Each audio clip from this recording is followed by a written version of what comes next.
yaitu Abah mengutus 1000 malaikat. 1000 malaikat.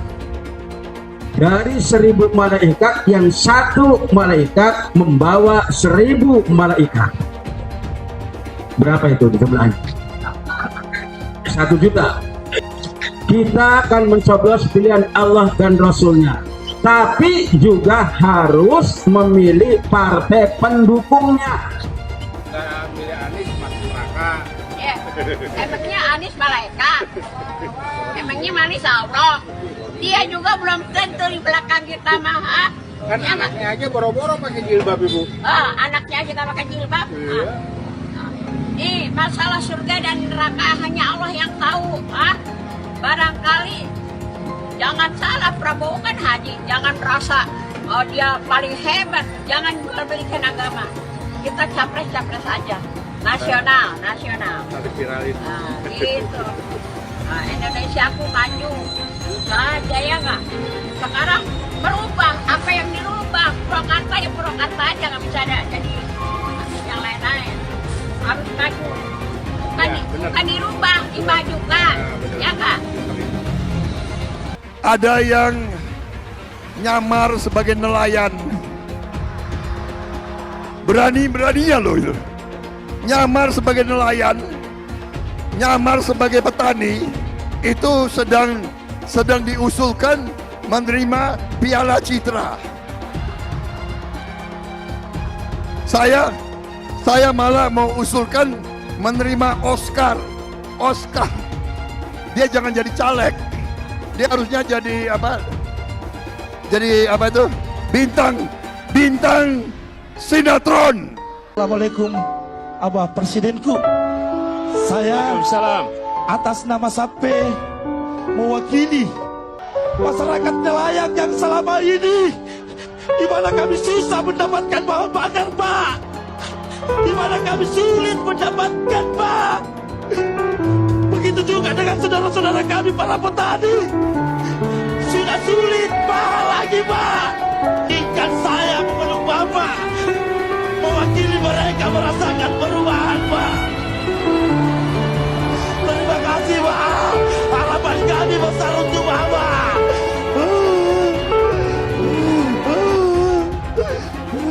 Nah, ini parah nih.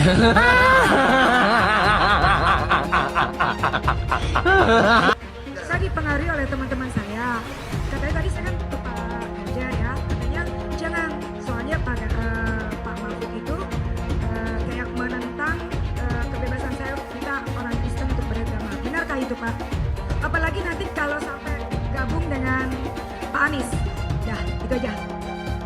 Saya mau tegaskan di sini, partai PDIP itu partai ideologi. Maka Ibu Mega suka bilang, kenapa kita nggak dukung Anies misalnya? Karena dia dari pengalaman, belum pengalaman birokrasi. Lalu Anda akan saya bilang, menyerang Pak Mahfud. Ma'ruf Amin masih mengeluarkan fatwa MUI bahwa saya masuk penjara. Mahfud nggak pernah. Kok Anda tidak fair, saya bilang. Ketika Jokowi berpasangan dengan Ma'ruf Amin, kenapa kalian pilih Jokowi? Iya kan? Kan sekarang alasannya mau pilih 02, kenapa? Karena meneruskan Jokowi kan? Nah terus Jokowi dulu sama Ma'ruf Amin lu pilih. Kok sekarang Ganjar sama Mahfud? Mahfud ini udah terkenal jujur. Ini rumahnya sederhana, pernah jadi DPR, bupati, karena jadi menteri. Ini orang jujur. Dan dia juga bukan orang yang rasis. Dia nggak pernah keluarin fatwa untuk menghukum saya, juga nggak pernah. Betul kan? Nah kok kenapa tiba-tiba dibalikkan? Seolah-olah karena ada Mahfud jangan pilih Ganjar. Waduh, kok dulu nggak pernah ngomong? Kalau mau ngomong itu pakai teori yang sama. Harusnya lo bilang jangan pilih Jokowi dong karena ada Ma'ruf Amin. Atau jangan pilih Jokowi karena ada Yusuf Kala. Mungkinkah Ahok akan bersekutu dengan Anies Baswedan dalam Pilpres 2024? Pertanyaan ini diajukan karena itu sangat mungkin terjadi. Penyebabnya adalah hasil-hasil survei nasional menunjukkan kubu Ganjar dan kubu Anies saat ini jauh tertinggal dari kubu Prabowo. Kalau sampai tanggal 14 Februari nanti suara Prabowo tidak sampai 50% plus 1, maka akan ada 2 putaran pemilihan presiden. Saat ini para pimpinan parpol seperti Bu Megawati dan Surya Paloh sudah ikut turun kampanye. Kalau upaya mereka berhasil, Prabowo akan berhadapan dengan Ganjar atau dengan Anies. Pertanyaannya, kemanakah pendukung kubu yang kalah di putaran pertama akan bergabung di putaran kedua? Kalau Ganjar yang lolos, apakah kubu Anies akan dukung Ganjar? Dan sebaliknya, kalau Anies lolos, apakah kubu Ganjar yang akan dukung Anies? Disinilah letak pertanyaan soal Ahok menjadi relevan. Ahok adalah kader PDIP yang dulu pernah dizalimi oleh kubu Anies pada 2017. Akibat tekanan kubu pendukung Anies, Ahok kalah dalam Pilgub DKI, bahkan harus masuk penjara. Kini, bila Anies menang, bisakah Ahok mengambil keputusan untuk mendukung kubu yang dulu menzaliminya? PDIP dan kubu Islam pendukung Anies berada di 2 ujung spektrum yang berbeda. Namun saat ini, dengan merujuk pada kemenangan Anies di Jakarta 7 tahun yang lalu, tetap terbuka kemungkinan bagi mereka untuk bergabung untuk meraih kekuasaan. Dan kalau itu benar terjadi, Ahok harus menentukan sikap. Yang tersangka setelah Pilpres ini namanya Anies Baswedan dan Muhaimin. Anda nggak suka Jokowi. Ini pendukung-pendukungnya Prabowo lama, nggak suka Jokowi. Akhirnya benci Prabowo. Pendukungnya Ganjar itu intinya sama, nggak suka Prabowo, akhirnya benci Jokowi. Catat itu, amin menang wajib, amin kalah dosa. Secara eksplisit ditulis dalam Al-Quran. Quran surah Al-Qasas ayat 26, Quran surah Asy-Syu'ara ayat 107, 125, 143, 162, 178, 193. Quran surah Ad-Dukhan ayat 18, ayat 51, Quran surah At-Takwir ayat 21, dan Quran surah At-Tin ayat 3. Tepuk tangan untuk kemenangan, amin. Amin menang, amin kalah. Catat itu, amin menang wajib, amin kalah dosa. Kata amin disebut 14 kali di dalam Al-Quran, terdapat di dalam 8 surah. Insya Allah ini menjadi isyarat bahwa pada tanggal 14 Februari 2024 Bapak Anies akan menjadi presiden yang ke-8 dan Pak Muhaimin akan menjadi wakil presiden yang ke-14. Tepuk tangan.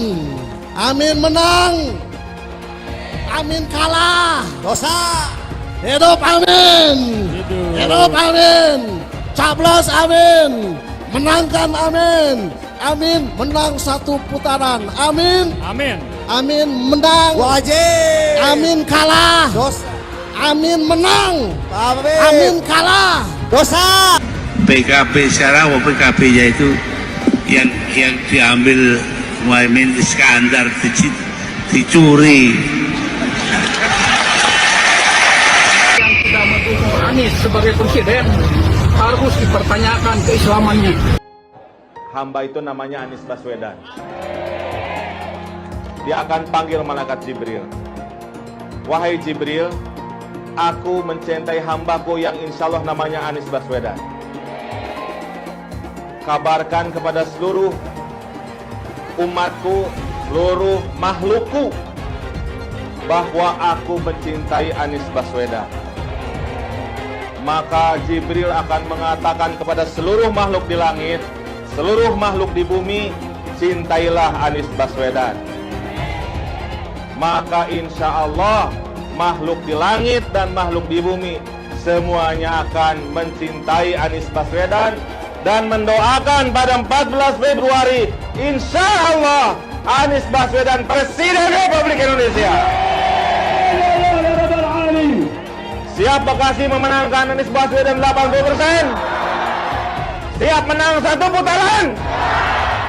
Saya pengen sebenarnya mengundang Muhaimin itu berkunjung kan ke WDB, ke Morowali untuk lihat sendiri, seeing is believing, daripada Anda berbohong kepada publik, yang menurut satu karakter yang nggak bagus untuk mencapai sesuatu posisi. Anda membohongi publik dengan memberikan informasi seperti tadi. Jangan kita juga munafik, jangan kita juga membohongi publik kita dengan menyebarkan berita-berita palsu. Apalagi Anda mau calon pemimpin. Karakter itu menurut saya nomor satu, bukan soal pintar. Jadi saya pikir Anda yang akan jadi calon pemimpin Republik ini, kalau berani mencalonkan diri, elok Anda itu memberikan tauladan. Jangan bicara seenaknya aja, memberikan kabar-kabar bohong. Jadi kalau saya bantah gini kan jadi tidak enak bahwa Anda bohong. Sekali lagi, rakyat Indonesia, pilihlah pemimpin yang berkarakter. Saya ulangi, pilihlah pemimpin yang berkarakter, jangan pemimpin yang kelihatan pintar saja, tapi tidak memiliki karakter yang baik. Terima kasih. Kita semua menyaksikan Pak Anies dalam 2 debat sangat agresif melakukan serangan ke Pak Prabowo dengan berbagai cara, mulai dari kebohongan sampai fitnah. Pokoknya Pak Anies itu totalitas banget untuk menjatuhkan nama Pak Prabowo di depan seluruh masyarakat Indonesia. Dalam debat itu ada banyak kebohongan dan fitnah dari apa yang disampaikan oleh Pak Anies. Kita semua udah tahu itu. Tapi yang buat saya heran adalah mengapa Pak Anies bisa ya terpikir untuk menggunakan cara-cara kotor kayak gitu. Kalau Pak Anies dari awal sudah tahu bahwa Pak Prabowo seburuk yang selalu Pak Anies gambarkan, kenapa juga Pak Anies minta tolong dan dukungan ke orang yang hari ini Pak Anies selalu jatuhkan? Saya jadi berpikir, mungkin buat seorang Anies Baswedan, baik dan buruk itu hanya soal kepentingan aja. Pas di debat juga saya mati-matian buat ngambil perhatian masyarakat. Ya tetap aja, tapi datamu itu ngawur. Bilang angin nggak punya KTP segala. Saya yang malu. Haduh, Nies. Itu saya berusaha kalem aja Pak buat ngeles. Kesalahan masa lalu kamu itu kebanyakan sih. Saya juga merasa dibohongin nih sama si Mimin. Di awal, dia janjiin banyak banget hal. Sampai maunya jadi ketua. Tapi malah zong. Pak, kesalahan itu saya sudah tutup-tutupin. Kalau soal Cak Mimin, saya juga sebenarnya capek Pak. Coba minta mulutnya diem aja. Percuma saya angkat wakil kalau nggak ada gunanya. Makin kelihatan kan kerenan Ngap Gibran? Iya bener Pak. Oke, bakal saya sampai. Saya tidak mau pemimpin masa depan menyalahkan angin di kemudian hari. Anda kalau nyindir lain kali jangan pakai angin Mas. Mau bilang lagi jangan salahkan angin. Saya kan sampaikan soal angin ya kemarin. Angin tak ada KTP-nya. Angin itu bergerak dari sana sini.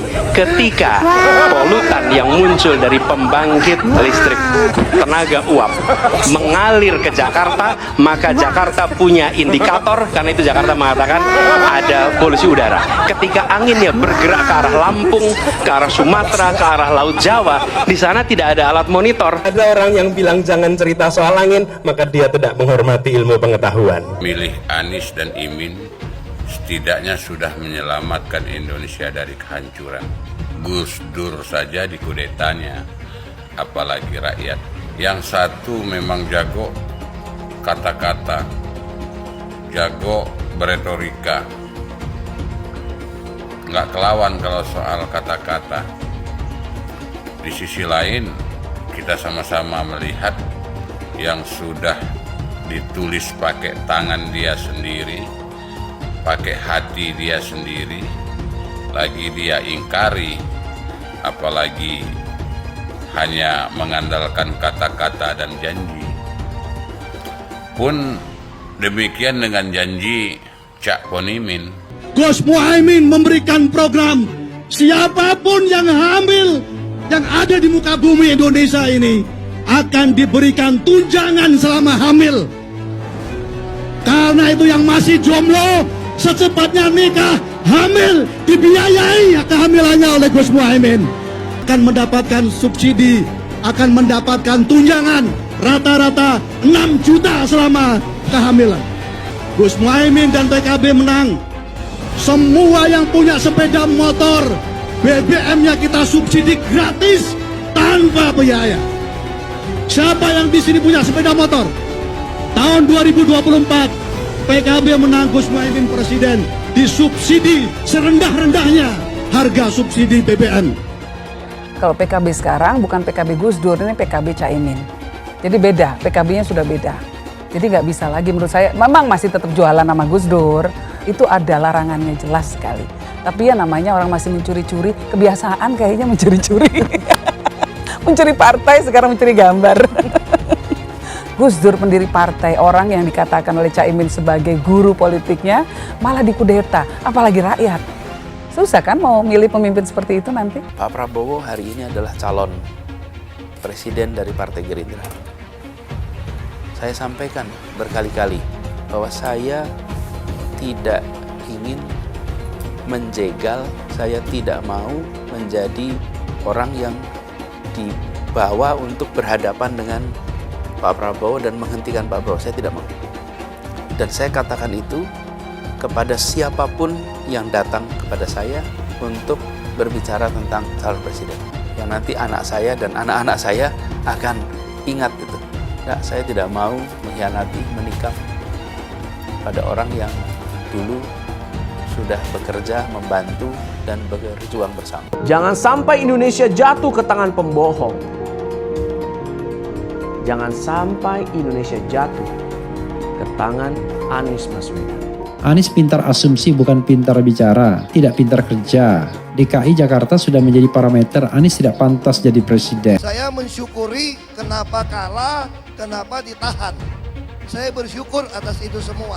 Saya coba bayangkan ya, kalau seandainya waktu itu kita menang gitu ya, hari ini belum tentu kita bisa nikmati seperti ini. Kita bersyukur 5 tahun Tuhan izinkan kasih ke orang yang pintar ngomong untuk kerja. Coba kalau kita bayangkan gitu ya, kalau kemarin saya masih jadi gubernur, ini saya udah turun ini. Tapi yang pintar ngomong itu dikira orang hebat kan? Ini lebih berbahaya tahun 2024, langsung ketahuan karakternya. Langsung ketahuan itu. Di saya juga ada kutipan Pak di kamar saya Pak. Tulisannya, Jakarta telah mengambil keputusan yang fatal. Bilang dihalang-halangi, Anies masih sering bikin acara di sana-sini. Bebas pula. Duh, nggak capek apa ngibulin rakyat mulu Pak? Nah yang gue pertanyakan nih, Anies itu kampanye di mana-mana sering naik pesawat jet. Nah pesawat jet biaya sewanya dari mana Pak? Atau itu pesawat jetnya siapa Pak? Coba jujur deh. Karena setahu gue nih, itu punya bos Anda, Surya Paloh. Anies bicara soal pendidikan. Padahal waktu dia di Jakarta, dia sendiri nggak mampu buat memberikan bangku sekolah yang cukup waktu mimpin di Jakarta. Artinya, dia nggak mampu memberikan bukti kalau omongan dia itu bisa dilaksanakan. Anies bilang, setiap jabatan harus diisi sama orang-orang yang kompeten. Lah, faktanya di Jakarta, beberapa jabatan diisi sama orang-orang dekatnya dia. Nggak kompeten pula. Terus TGUPP, itu yang jumlahnya seabrek-abrek, fungsinya buat apa Pak? Kok Jakarta makin berantakan sih? Sekali lagi, Anies nggak bisa membuktikan omongannya. Anies bilang dia akan membuka lapangan kerja. Yang dulu janjinya 200.000 lapangan kerja, ternyata cuma ngomong kosong, alias cuma janji palsu. Soal pembangunan yang berkelanjutan. Dia bilang di Jakarta dia udah meneruskan yang udah baik. Lu jangan percaya ya, itu ngibul. Faktanya nggak seperti itu loh. Belum lagi nih, program penanggulangan banjir. Jadi di daerah Jakarta itu ada daerah yang sebelumnya udah bebas banjir. Pas Anies mimpin, kok bisa-bisanya daerah itu banjir lagi? Gimana nggak banjir kalau kalinya udah nggak pernah dikeruk sama dibersihin Pak? Kalau soal Jakarta, gue bisa bicara banyak deh. Jadi gue saksi bobroknya kepemimpinan Anies di Jakarta. Dan gue bisa pastiin, omongan manisnya Anies soal apa yang dia lakukan waktu mimpin Jakarta itu banyak ngibulnya. DKI yang kita harapkan, Anies Baswedan yang begitu jelas Islamnya. 4 tahun 8 bulan jadi gubernur. Mana peraturan pergub saja yang melarang migrasi? Mana perda Islam apalagi? Yang akhirnya tidak berani juga menegakkan hukum Islam. Banjir tetap banjir, macet tetap macet, kriminalitas Jakarta. Anda tahu, 2 menit sekali terjadi pencurian. Sekarang orang sedang euforia, dia mau dicapreskan. Bagaimana umat terjebak lagi, bodoh lagi, masuk lagi. Kalau misalnya memang Anies itu mau maju dan dia tekad mau menegakkan hukum Islam dan menyatakan perlawanan, saya menunggu. Tapi dia tidak lakukan itu. Bapak politik identitas Indonesia Anies Baswedan, Bapak intoleransi Indonesia Anies Baswedan. Jangan lupakan, jangan terlena, jangan sampai dia pecahkan kita dengan dagangan ayat dan mayatnya. Air itu turun dari langit, turunnya ke atap rumah langsung sumur bor, bukan ke sungai dan ke laut. Jangan hanya konsentrasi pada pembangunan, benda-benda mati yang indah difoto dan bisa ditunjukkan dalam 5 tahun hasilnya. Kalau kita mau menilai sebuah janji, maka lihat janjinya, lalu lihat kenyataannya. Dulu janjinya apa ya? Dan ini aneh, betul-betul aneh. Ini bukan kampanye, tapi saya sampaikan sini. Di satu sisi menyiapkan jalur-jalur air untuk dikirim ke laut, di sisi lain di lautnya dipasang dengan pulau reklamasi, tinggal tunggu waktu jadi rob, air malin. Dan ini melawan sunnatullah. Kenapa? Air itu turun dari langit ke bumi, bukan ke laut. Harusnya dimasukkan ke dalam bumi, masukkan tanah. Di seluruh dunia air jatuh itu dimasukkan ke tanah, bukan dialirkan pakai gorong-gorong raksasa ke laut. Jakarta telah mengambil keputusan yang fatal. Bukan banjir, itu memang parkir air. Bukan banjir, itu memang parkir air. Masyarakat berkeliling dengan membawa toa untuk memberitahu semuanya, termasuk sirine. Ibon 82 miliar. Apa alat transportasi yang dimiliki oleh hampir setiap orang? Alat transportasi yang dimiliki semua orang adalah kaki. Kalau seandainya orang Jakarta percaya Pak Anies jadi gubernur pun, saya berani jamin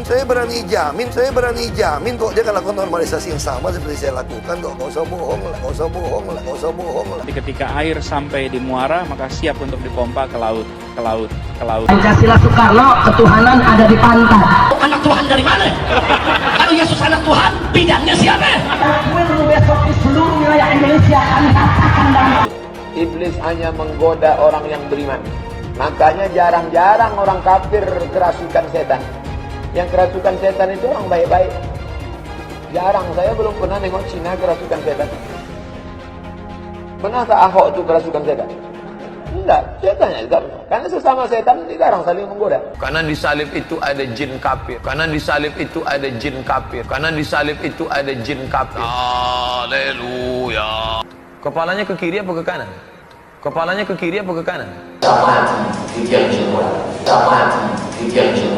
Tetap percaya salib itu lambang mulia, bukan jin. Kok ketawa? Aku nggak nyindir siapa-siapa loh. Saya nggak pernah mundur untuk kebenaran, keadilan, kejujuran, dan peri kemanusiaan. Gue nggak pernah mundur. Dan gue nggak pernah takut juga sama lu. Siapapun yang rasis, gue akan hadapin. Karena rasis itu tidak berperi kemanusiaan. Sama saya ditanya dulu kan, kamu nyesel nggak statement kamu di Pulau Seribu sehingga masih masuk penjara? Tidak pernah nyesel, karena saya mengatakan kebenaran. Anies menuduh Jokowi melakukan penjagalan. Padahal Anies lupa pada rekam jejaknya sendiri di tahun 2017, di mana Anies melakukan penjagalan terhadap Ahok. Semua cara dilakukan, termasuk melakukan politik identitas berbasis agama, sampai-sampai menggunakan kelompok FPI, HTI, dan kelompok intoleran lainnya. Sudah barang pasti, Anies tidak akan melanjutkan program-program Jokowi. Legasi-legasi dari Pak Jokowi akan dihancurkan oleh Anies. Programnya akan diacak-acak oleh Anies Baswedan. Lihat Jakarta, hancur semua. Semisalnya Anies menang, maka Ibu Kota Baru atau IKN nggak akan jalan. Pembangunan akan di-stop. Kita bisa melihat rekam jejak Anies saat menjabat di Jakarta selama 5 tahun. Tidak ada satupun janji yang dipenuhi dan tidak ada kinerja yang bisa dibanggakan. Dari DP 0%, GOC, kelebihan bayar, Formula E, banjir, sumur resapan, jalan rusak, dan gonta-ganti nama jalan. Jika Anies menang, maka FPI dan HTI, Ormas Khilafah, akan kembali. Apa kita mau Pancasila diganti oleh Khilafah? Bagian Indonesia Timur yang mayoritas non-muslim pasti tidak akan setuju dengan Khilafah. Mungkin Indonesia akan bubar jika Anies memimpin. Perkataan Ahok sudah terbukti dan Jakarta sudah menjadi korban. Jangan biarkan Indonesia menjadi korban kibulan Anies Baswedan. Sebelum tahun 98 atau pada masa rezim Orde Baru, setiap pemilu itu selalu diwarnai kecurangan, intimidasi, penghilangan hak-hak warga yang berbeda pilihan. Kita semua harus mengakui, pasca reformasi tahun 1998, gak ada pilpres sebrutal, sejorok, dan sehancur pilpres 2024 kali ini. Dan pilpres 2024 ini punya aura yang sama seperti era Soeharto berkuasa. Aparat dipergunakan untuk memenangkan pasangan calon yang keluarganya sedang berkuasa. Pegawai negeri sipil bersikap tidak netral. Kepala desa diintimidasi dan dijanjikan banyak hal supaya berpihak. Militer pada waktu itu begitu berkuasa sampai masuk ke desa-desa. Dan semua itu dilakukan untuk melanggengkan jabatan Soeharto selama 32 tahun mereka berkuasa. Sampai akhirnya ditumbangkan oleh masyarakat dan mahasiswa di tahun 1998. Ratusan ribu pegawai negeri diperintahkan untuk memenangkan Soeharto pada masa itu. Orang-orang yang berbeda pilihan ditindas, dipenjarakan. Bahkan rejeki mereka dihancurkan. Orang akhirnya memilih dengan takut. Mahasiswa turun ke jalan meski masih sporadis dan belum membesar. Tetapi semua ini berpotensi menjadi kekacauan besar. Persis seperti yang sudah saya peringatkan kepada Jokowi dulu ketika dia masih terlihat samar-samar memaksakan anaknya Gibran menjadi calon wakil presiden. Hampir seluruh kampus mulai bicara ketika melihat pilpres ini, penguasa jorok sekali mainnya. Guru-guru besar berteriak keras ke telinga tuli para pejabat dan penguasa. Survei-survei dibangun untuk memenangkan satu paslon dengan satu putaran, meski di lapangan secara faktual, paslon itu juga tidak mungkin akan berhasil dengan propaganda satu putaran. Kecurangan terjadi di mana-mana. Mulai dari Mahkamah Konstitusi sampai KPU yang terbukti melanggar sehingga ketuanya menerima sanksi meski hanya teguran keras. Ketidakpercayaan itu akan menimbulkan gelombang protes besar ketika Mahkamah Konstitusi menjatuhkan pilihan mereka. Dan ketidakpercayaan pada hukum dan alat negara sekarang ini akan makin membesar dan meluas dan mengakibatkan kerusakan-kerusakan. Dan kekacauan besar itu nanti akan berpusat di keputusan akhir Pilpres yang ada di meja Mahkamah Konstitusi. Coba, siapa yang percaya pada Mahkamah Konstitusi sekarang ini? Mahkamah Konstitusi sudah terbukti terlibat di dalam kerusakan konstitusi itu sendiri. Sebuah film yang disebarkan secara gratis di kanal YouTube berjudul Dirty Vote. Belum sehari saja sudah ditonton oleh 3 juta orang. Film Dirty Vote ini dibuat oleh para dosen dan ahli hukum tata negara yang menggambarkan praktek-praktek kecurangan yang terjadi yang ternyata sudah didesain sejak lama oleh para penguasa. Film ini disebarkan di media sosial, di grup-grup WhatsApp karena terindikasi akan dihadang oleh penguasa. Ketika menonton film ini, hati rasanya marah. Sekotor dan sejorok inikah penguasa dalam memainkan perangkat hukum kita? Sekarang apapun yang Jokowi umumkan, orang akan berpikir sebaliknya.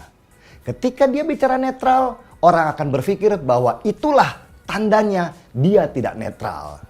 Sepertinya presiden kita, Joko Widodo, yang pernah kita bela mati-matian selama 2 periode, jadi tidak malu-malu lagi melakukan segala cara supaya anaknya menang Pilpres. Perlawanan ini sudah bukan lagi perkara Pilpres, tetapi sudah menjadi perlawanan rakyat ketika unsur-unsur masyarakat yang non-partai sudah bergerak seperti di kampus, para dosen dan guru besar, para budayawan juga bersuara keras. Coba, bagaimana negara bisa bertahan dengan tingkat kepercayaan pada presidennya serendah ini? Pada titik ini, berkembanglah salam 4 jari. Ini bentuk perlawanan dari 2 pasangan calon yang terintimidasi oleh Pilpres kali ini yang penuh sekali dengan kecurangan. Apalagi beredar video Jokowi bilang bahwa presiden boleh berpihak, boleh kampanye. Orang banyak yang semakin geram. Ditambah pernyataan presiden lewat mulut Andi Wijayanto, sahabat dekatnya dulu, yang mengatakan bahwa Jokowi menantang siapapun yang bisa mengalahkannya kali ini itu hebat. Tagar asal bukan Prabowo bergaung sangat keras. Tetapi tujuan orang sebenarnya sudah bukan lagi Prabowo, tetapi Jokowi. Karena Jokowi lah presiden yang berkuasa sekarang ini. Orang sudah melihat Pilpres kali ini sebagai upaya menumbangkan arogansi presiden yang nyata-nyata berpihak. Ini bukan lagi pilpres, tetapi sudah masuk ranah perjuangan. Kita harus memilih orang-orang benar supaya negara ini kelak bisa bergerak ke arah yang benar. Salah memilih, hancur negara kita dalam waktu puluhan tahun ke depan. Dan percayalah, kebenaran akan selalu menemukan jalannya. Arogan sekali presiden kita yang kita bela selama ini. Jadi apa yang harus kita lakukan sekarang?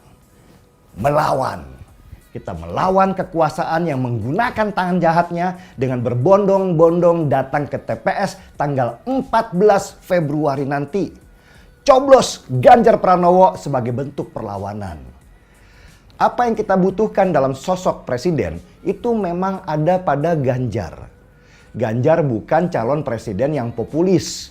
Dia memang ditempa oleh banyak kasus di Jawa Tengah dan berhasil menyelesaikan banyak hal dengan tuntas. Kasus Rembang, kasus Wadas, dan banyak lagi selesai semua. Begitu juga program strategis nasional dari pusat, dia selesaikan dengan baik semua. Saya menyimpulkan bahwa memang hanya Ganjarlah yang punya solusi dan gagasan terhadap masalah bangsa ini.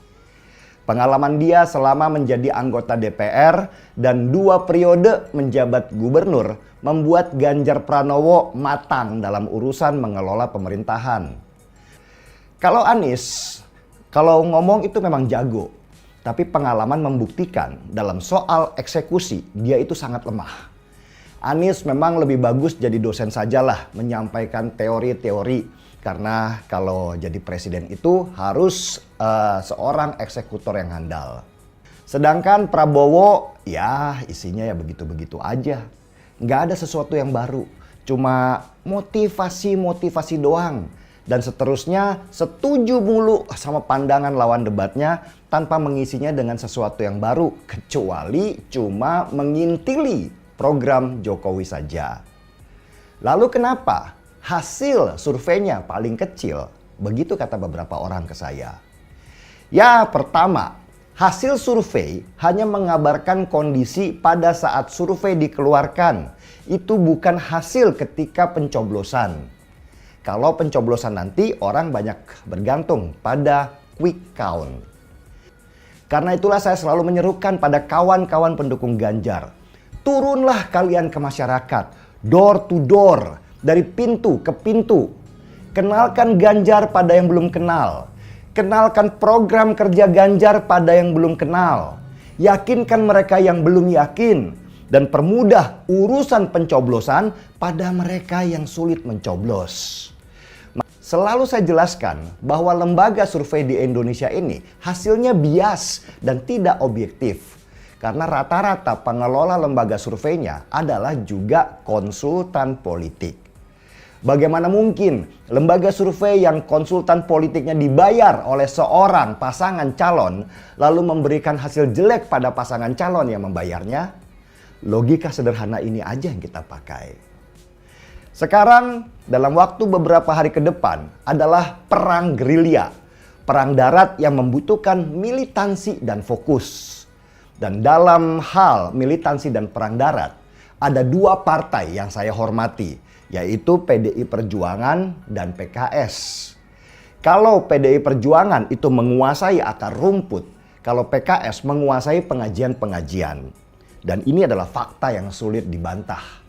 Ketika bicara perang darat, maka mesin partailah yang bekerja dan bergerak. Relawan-relawan tinggal mendampingi saja. Maka yakinlah Ganjar akan menang. Mau 1 putaran, mau 2 putaran, itu nggak penting. Ganjar harus menang. Karena kalau Ganjar kalah, maka itu kerugian buat kita semua. Negara ini lebih butuh Ganjar sebagai pengelola dan Profesor Mahfud MD sebagai pengawal. Karena tanpa pengelolaan dan pengawalan yang benar, sulit sekali kita menggapai cita-cita Indonesia emas yang dicanangkan akan kita raih di tahun 2045. Siap menangkan Ganjar Mahfud, teman-teman? Jokowi takut legasinya dirusak Anies Baswedan. Lihat Jakarta, hancur semua. Publik menyoroti sejumlah gerakan yang dilakukan oleh Joko Widodo alias Jokowi di Indonesia. Hal tersebut merupakan respon yang cukup wajar. Hal tersebut karena adanya ketakutan dalam Jokowi. Presiden menurutnya di tengah kelimpungan dengan adanya kemungkinan bahwa kemenangan yang diraih oleh Anies Baswedan. Hal tersebut dapat berujung pada hancurnya sejumlah program dari Jokowi. Hal tersebut jelas terjadi karena penerus kekuasaan kepala negara bukan dari kelompok Pak Jokowi. Lihat saja misalnya di Jakarta. Anies menghancurkan semuanya. Legasi-legasi dari Pak Jokowi akan dihancurkan oleh Anies. Programnya akan diacak-acak oleh Anies Baswedan. Wajar-wajar saja jika Jokowi dalam pusaran ketakutan ketika masa kekuasaan berakhir di tahun 2024. Sudah barang pasti, Anies tidak akan melanjutkan program-program Jokowi. Semisalnya Anies menang, maka Ibu Kota Baru atau IKN nggak akan jalan. Pembangunan akan di-stop. Legasi-legasi Jokowi akan hancur. Anies menuduh Jokowi melakukan penjagalan. Padahal Anies lupa pada rekam jejaknya sendiri di tahun 2017, di mana Anies melakukan penjagalan terhadap Ahok. Semua cara dilakukan, termasuk melakukan politik identitas berbasis agama, sampai-sampai menggunakan kelompok FPI, HTI, dan kelompok intoleran lainnya. Anies Baswedan sampai nekat berkoalisi dengan ormas preman berjubah agama. Di tahun 2024, Anies Baswedan akan kembali menggunakan strategi di tahun 2017. Kelakuan-kelakuan relawan Anies yang menjalankan strategi ini masih pakai pola yang lama. Pola yang lama berupa membangun opini negatif terhadap pemerintah dan Komisi Pemilihan Umum. Curangan Anies lainnya adalah melakukan kampanye sebelum waktunya, di mana dia mengganti namanya menjadi head start untuk membingungkan publik. Atau kecurangan Anies Baswedan yang menggunakan jet pribadi saat kampanye di mana-mana. Berapa kecurangan dari biaya kampanye yang menggunakan jet pribadi? Apakah ini datang dari korupsi BTS yang dilakukan oleh Menkominfo dari Partai Nasdem? Tak main-main kecurangan maling atau korupsi yang dilakukan oleh Johnny G. Plate adalah sebesar 8 triliun rupiah. Suka tidak suka, senang tidak senang, sadar atau tidak sadar, pola Anies Baswedan ini sudah basi. Nampaknya para relawan Anies sudah tak punya cara atau metode lain dalam berkampanye sehingga memainkan strategi playing victim. Memang basi sih strategi ini, tapi sangat terbukti ampuh, apalagi jika ditambahkan dengan jualan isu agama. Tampaknya sih sulit menjual isu agama karena ketiga bakal calon mempunyai agama yang sama. Ataukah mereka akan bikin heboh lagi dengan menyebarkan hoax bahwa Ganjar akan diisukan sebagai seorang yang beragama kafir? Atau mungkin mereka akan membuat hoax bahwa Ganjar adalah anak PKI, ataukah Ganjar Pranowo adalah keturunan non-muslim? Kita bisa melihat rekam jejak Anies saat menjabat di Jakarta selama 5 tahun. Tidak ada satupun janji yang dipenuhi dan tidak ada kinerja yang bisa dibanggakan. Dari DP 0%, OKOC, kelebihan bayar, Formula E, banjir, sumur resapan, jalan rusak, dan gonta-ganti nama jalan. Diketahui Anies pun masih berhutang 100 miliar kepada Sandiaga Uno, dan sampai saat ini belum dibayarkan. Untuk jadi gubernur saja, Anies sampai berhutang 100 miliar kepada Sandiaga Uno, dan belum dibayarkan. Apalagi jadi presiden, berapa triliun yang akan Anies hutangkan? Dan bagaimana Anies bisa membayar utang triliunan itu? Apakah Indonesia siap untuk dijual? Jika Anies menang, maka FPI dan HTI, Ormas Khilafah, akan kembali. Apa kita mau Pancasila diganti oleh Khilafah? Bagian Indonesia Timur yang mayoritas non-muslim pasti tidak akan setuju dengan Khilafah. Mungkin Indonesia akan bubar jika Anies memimpin. Perkataan Ahok sudah terbukti dan Jakarta sudah menjadi korban. Jangan biarkan Indonesia menjadi korban kibulan Anies Baswedan. Begitu saja opini saya tentang Anies Baswedan. Bagaimana opini kalian? Tuliskan di kolom komentar. Pastikan kalian semua menekan like di video ini. Dan jangan lupa bagikan video ini ke teman dan family Anda supaya mereka semua mengetahui tentang informasi ini. Tekan tombol subscribe dan bunyikan lonceng notifikasi supaya kamu tidak ketinggalan.